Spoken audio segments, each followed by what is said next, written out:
ഗും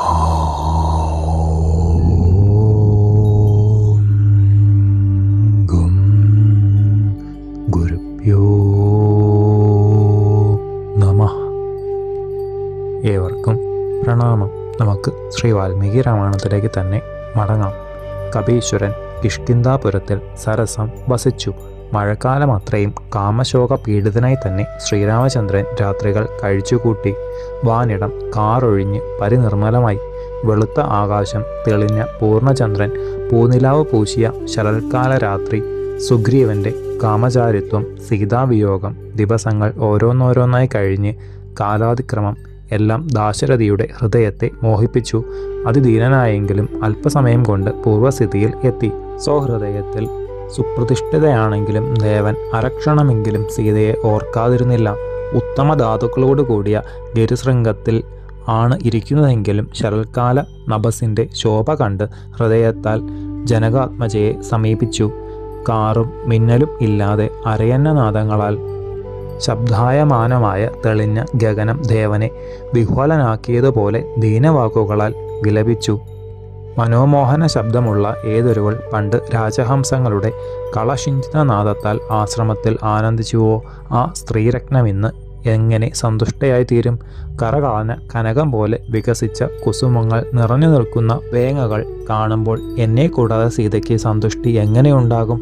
സുന്ദരീ തിലകമായ മൈഥിലി കളഹംസ സ്വരത്താൽ ഉണർന്നു പോന്നു.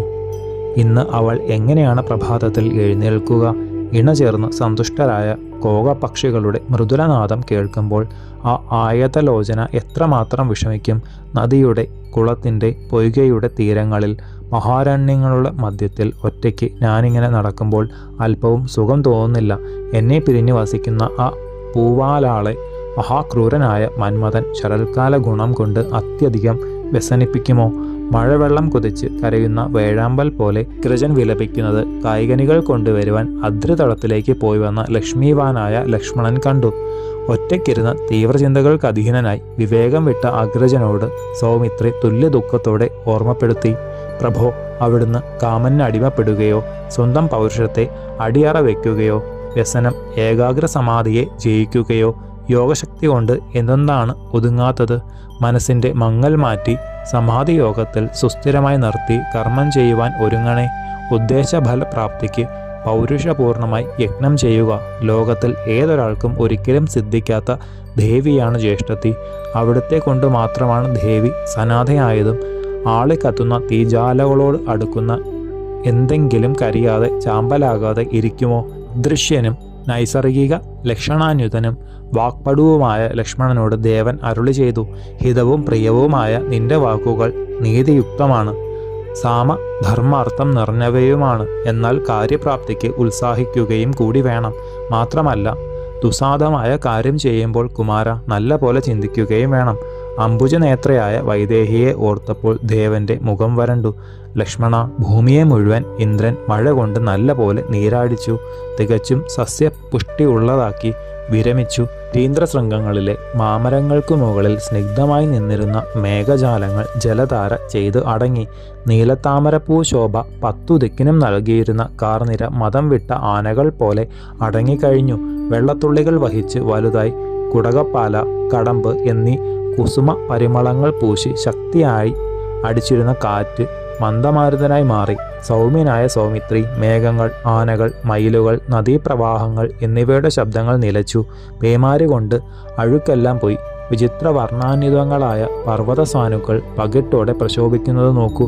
ശരൽക്കാല നദികൾ പതുക്കെ പതുക്കെ മണൽപ്പുറം കാണിക്കുന്നത് നവസംഗമ ലജ്ജയാർന്ന മുഗ്ധാംഗനങ്ങളുടെ ജഗനം പോലെ ശോഭിക്കുന്നു. ശരൽക്കാലം സ്വസ്ത്രീയെ 7 പാലകളുടെ കൊമ്പുകളിലും സൂര്യൻ, നക്ഷത്രം, ചന്ദ്രൻ ഇവരിലും പകുത്തു കൊടുത്തിട്ടാണ് എത്തിയിരിക്കുന്നത്.